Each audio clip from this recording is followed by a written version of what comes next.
Perkenalkan, saya sendiri Rizal Dipaulha, NRP 2042241097. Dan aku Galen Setua Jendra dengan NRP 2042241044. Saya Sinta Busomu, NRP 2042241113. Nah, di sini kami akan menjelaskan mengenai video sistem pengolahan sinyal, yaitu akan mensimulasikan kombinasi sinyal sinusoidal. Nah, saya sendiri mempunyai bagian untuk menjelaskan back end, lalu Saya front end. Dan saya akan menjelaskan tentang GUI dari backend dan frontend-nya. oke, selamat menonton guys. Oke, yang pertama kita mulai dari backend. Nah, pada bagian backend ini, sistem kami dibangun menggunakan bahasa Rust karena memiliki performa yang tinggi dan cocok untuk memproseskan sinyal secara real time. Nah, backend ini bertugas untuk membagikan dua sinyal sinusoidal, yaitu X1T dan X2T. Nah, berdasarkan parameter yang dimasukkan oleh pengguna berupa amplitudo, frekuensi, dan fase. Nah, setelah sinyal terbentuk, maka program kami akan melakukan 3 operasi utama, yaitu penjumlahan atau adding, pengurangan atau subtract, dan juga perkalian atau multiply antar sinyal-sinyal. Nah, hasilnya kemudian akan dikirim ke front end dalam format JSON menggunakan protokol HTTP lewat REST API. Jadi, bisa dibilang backend ini berperan untuk melakukan perhitungan matematis dan menyiapkan data sinyal untuk divisualisasikan secara real time di GUI. Nah, kemudian akan dilanjutkan ke front end oleh teman saya. Di sini saya akan menjelaskan mengenai front-end. Bagian front-end kami menggunakan Qt melalui PY Qt Graph berbasis Python. Fungsi utamanya adalah menampilkan antar muka grafis agar pengguna bisa mengatur parameter sinyal seperti amplitudo, frekuensi, fase, serta memilih jenis operasi yang ingin dilakukan, apakah itu penambahan, penjumlahan, dan pengurangan, ataupun perkalian.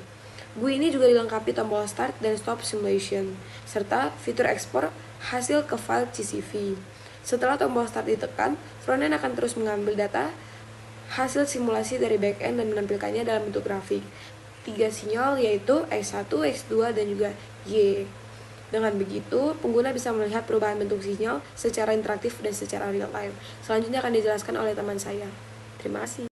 Oke, jadi di sini saya akan melakukan programan yang sudah dijelaskan dengan teman saya tadi, yaitu backend dengan bahasa Rust dan frontend dengan bahasa Python. Dan di sini saya akan menjalankan dengan cara yang pertama, yaitu yang pertama itu kargo build. Yang kedua itu kita akan menjalankannya dengan mengetik kargo run. Yang kargo build itu kita membangun kargonya dulu.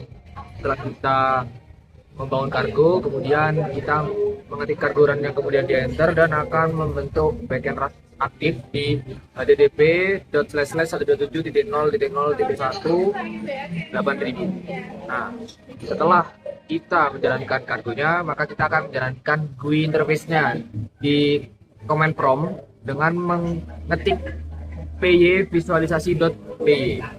Kemudian kita enter dan maka kita akan memunculkan sebuah GUI yaitu dengan judul simulasi kombinasi sinyal real time yang bisa kita atur sendiri sesuai apa yang kita mau dan yang kita butuhkan. Kemudian width-nya juga bisa kita atur dari sinus, continuous, dan square.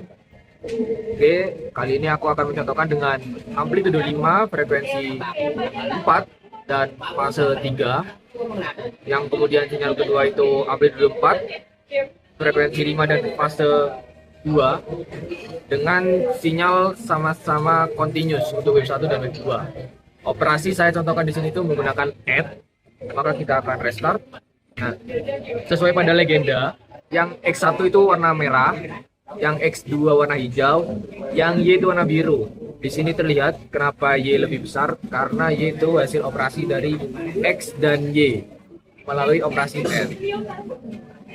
Di sini setelah kita ngeklik tombol start, maka kita bisa juga export to CSV atau Excel.